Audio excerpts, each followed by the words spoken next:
The first U.S. military strike against a Venezuelan vessel in international waters took place on September 2nd. All 11 people on board were killed instantly.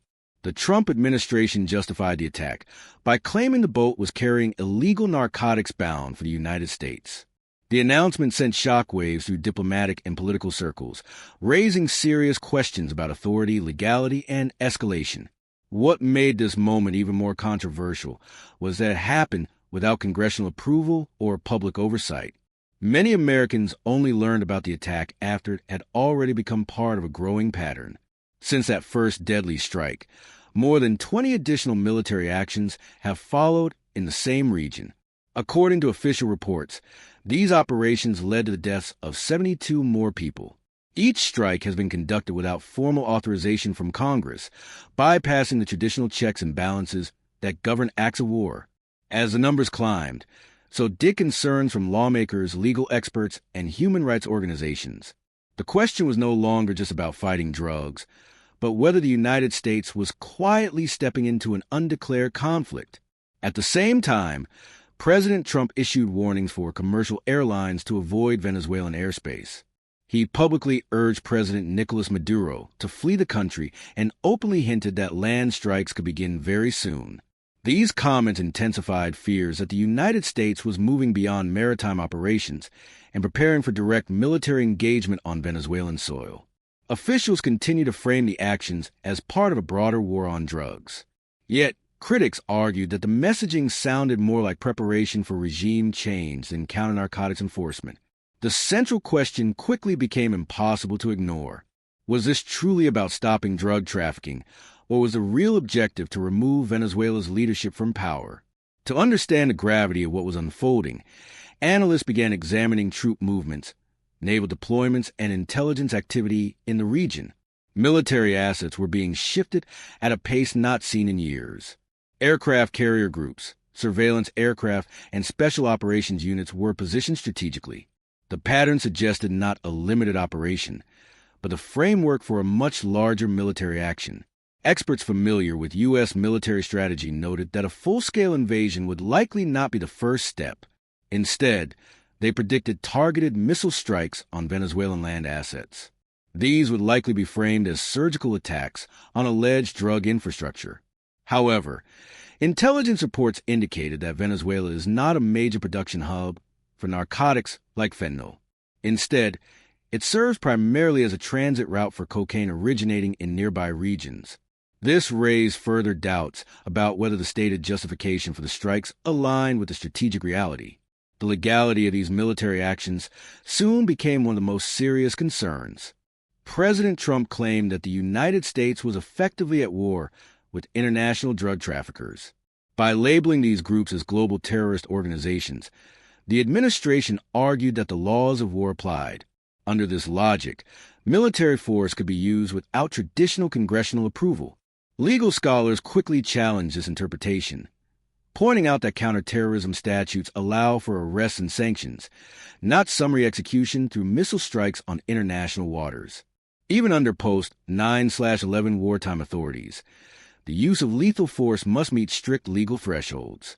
Experts emphasize that vessels must pose an imminent threat to justify such action. Destroying a boat without clear evidence of hostile intent could constitute a violation of international law. The idea that executive power alone could authorize these killings alarmed both constitutional scholars and former military officials. The concern was not just about legality, but about setting a dangerous precedent for future conflicts without oversight. More than 3 months after the initial strike, Congress found itself under growing pressure to respond. However, political divisions made meaningful action difficult. Republicans largely stood behind the president, while Democrats demanded investigations and transparency. With Democrats in the minority, their ability to hold formal hearings was limited.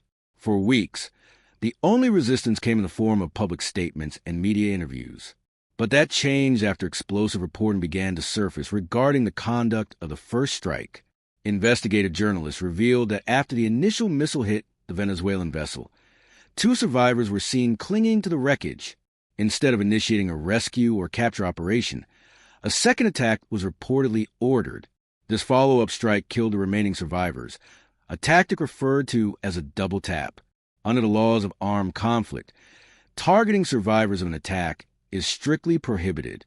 The revelation sent shockwaves through Washington and forced even loyal supporters of the administration to reassess what had occurred. The implications of that report were massive. If proven true, it could constitute a direct violation of the laws of war and expose military leaders to international legal consequences. What made the situation even more troubling was that no official sources directly denied the account. Initial statements dismissed the allegations broadly, but later confirmations acknowledged that a second strike did take place. The justification offered was that the admiral in charge acted within legal authority. That explanation only raised more questions than it answered. The administration's response appeared carefully worded. Instead of addressing whether targeting survivors was lawful, officials emphasized that operational decisions were made by military leadership. This effectively shifted responsibility away from top civilian authorities. Legal experts noted that this strategy creates ambiguity in accountability. If the order came from higher up, it would implicate senior officials. If it originated solely from military leadership, it could still represent a breach of international law.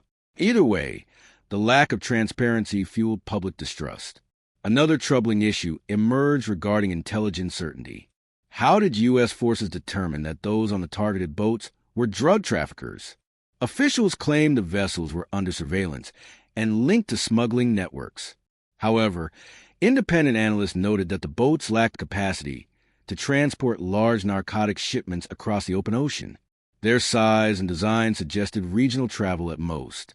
Families of survivors also maintained that their relatives had no involvement in drug trafficking at all. The strategy itself came under scrutiny. Even if the individuals on the boats were smugglers, critics argued that eliminating small operators at sea would do little to disrupt international drug networks. The real power lies with cartel leaders, financiers, and corrupt officials who operate far from the coast. At the same time, the president pardoned high-profile drug figures connected to massive trafficking operations. This contradiction caused many to question whether the so-called war on drugs was being applied selectively for political purposes. Attention soon turned toward Venezuela's leadership. The United States has refused to recognize Nicolas Maduro as the legitimate president and claims that recent elections were rigged. While many countries share concerns about Venezuela's election integrity, critics pointed out that the U.S. does not pursue regime change in every country with disputed elections. This raised suspicions that Venezuela's vast oil reserves and geopolitical position might be playing a larger role in U.S. decision-making than publicly acknowledged. Some administration officials have openly stated that ensuring Venezuelan oil flows to American markets would be a top priority after any political transition. This fueled speculation that economic interests were driving military escalation. Beyond oil, Venezuela's alignment with rival global powers has also made it a strategic target. To many observers around the world, the situation appears less about drug enforcement and more about influence, resources, and reshaping regional power dynamics. As talk of land strikes increased, the issue of constitutional authority returned to the forefront. Only Congress has the power to declare war, yet military action seemed to be moving forward without legislative consent. So far, Republican leadership has remained largely silent, avoiding direct confrontation with the president. Democrats continue to warn that unchecked executive military power could permanently erode democratic safeguards. Still, no formal vote to restrain or authorize action has taken place. Behind the scenes, tension within Washington continues to grow. Military planners prepare for multiple scenarios, while diplomats scramble to prevent further escalation. International allies watch closely, concerned that a single miscalculation could ignite a regional conflict. The stakes could not be higher. A conflict with Venezuela would have consequences far beyond the Caribbean, impacting global energy markets, migration patterns, and geopolitical stability across the Western Hemisphere. For now, the official position remains unchanged. The administration insists these operations are necessary for national security. Critics counter that the evidence is thin, the legal grounding is shaky, and the human cost is mounting. With each passing strike, The line between counter-narcotics enforcement and undeclared war becomes increasingly blurred. The silence from Congress only deepens public uncertainty. As the world watches, one question remains unanswered. Is the United States witnessing a justified defense against criminal networks, or the quiet beginning of another foreign conflict driven by political ambition and economic interest? Until transparency replaces secrecy and accountability replaces rhetoric, that question will linger, and the people caught in the middle will continue to pay the ultimate price.